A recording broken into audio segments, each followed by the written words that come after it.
আচ্ছা, এত যে বলা হয় যে সংখ্যালঘু হিন্দুদের উপর অত্যাচার, পৃথিবীর বহু দেশে মুসলিম কান্ট্রি আছে সরাসরি, যেখানে মুসলিমদের কোরআনের আইন অনুযায়ী দেশ চলে।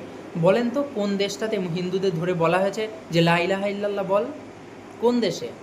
একটা নাম চাচ্ছি, জাস্ট একটা, যেখানে বলা হয়েছে এই কথা কোনো একজন হিন্দুকে যে লা ইলাহা ইল্লাল্লাহ বল, আর এবং সে বলেনি, তার জন্য তাকে পেটানো হয়েছে আর হত্যা করা হয়েছে। ভারতবর্ষে এরকম কত হয়েছে, আর এখনও হচ্ছে অহরহ। সেগুলো তোমাদের চোখে যায় না? চোখে যাবে কি করে? চোখে তো দেখো না। গোমূত্র আর গোবর খেলে চোখে যায় এসব জিনিস? এসব দেখতে পাবে না।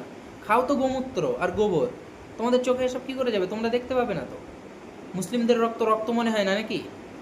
যা ইচ্ছা তাই বললেই চলে। কুকুরের পিছনে আগুন লাগিয়ে দিলে যেভাবে ঘেউ ঘেউ করতে করতে দৌড়ায় না, তার থেকেও অতিরিক্ত এদের চিৎকার। আর এদের কথায় কোনো লজিক নেই, এদের কাছে কোনো তথ্য নেই, এরা শুধু হাঁকাচিল্লা করতে পারে আর খুব চিল্লাতে পারে, খুব উল্টো পাল্টা যা মুখে আসে তাই বলে দিতে পারে।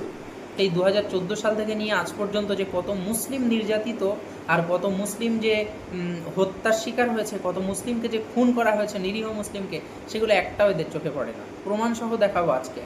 মুসলিম বিরোধী সহিংসতা ও দাঙ্গা। 2015 সালে দাদারি উত্তরপ্রদেশেতে মোহাম্মদ আখলাককে গরুর মাংস রাখার সন্দেহে হত্যা করা হয়। 2018 সাল থেকে শুরু করে গোরক্ষার নামে পিটিয়ে মারার, মব লিঞ্চিংয়ের একাধিক ঘটনা ঘটে, যার বেশিরভাগ শিকার মুসলিম। 2020 সালের দিল্লি দাঙ্গায় ফেব্রুয়ারি মুসলিমদের লক্ষ্য করে হামলা হয়, এতে 50 জনেরও বেশি মুসলিম নিহত এবং শত শত ঘরবাড়ি ও মসজিদ ধ্বংস। ঘরবাড়ি ভাঙা ও উচ্ছেদ অভিযান। বিভিন্ন রাজ্যে যেমন উত্তরপ্রদেশ, মধ্যপ্রদেশ, আসাম মুসলিম সম্প্রদায়ের ঘরবাড়ি অবৈধ ঘোষণা করে প্রশাসনের পক্ষ থেকে বুলডোজার দিয়ে ভাঙা হয়েছে।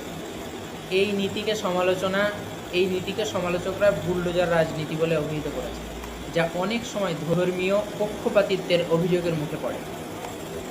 গ্রেফতার ও জোর করে ফাঁসানো। বহু মুসলিম সমাজকর্মী, ছাত্রনেতা, প্রতিবাদকারী, বিশেষত সিএএ এনআরসি বিরোধী আন্দোলনে গ্রেফতার হয়েছেন। ইউএপিএ এবং রাষ্ট্রদ্রোহের মতো কঠোর আইন প্রয়োগ করে অনেককে মাসের পর মাস জামিন ছাড়াই আটক রাখা হয়েছে। উল্লেখ দেখলেন? তাহলে বলেন, এখানে কত মুসলিমকে অত্যাচার করে যাচ্ছে কন্টিনিউ, আর কত মুসলিমকে নৃশংসভাবে হত্যা করেছে।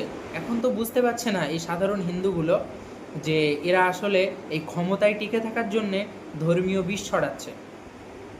কিন্তু একদিন যেদিন এরা বুঝে যাবে যে তোমরা এই ধর্মীয় বিষ ছড়াচ্ছ ক্ষমতায় টিকে থাকার জন্যে, সেই দিন তোমরা পালানোর জায়গা পাবে না। অন্ধকার ভবিষ্যৎ তোমাদের অপেক্ষা করছে, সাবধান হয়ে যাবে।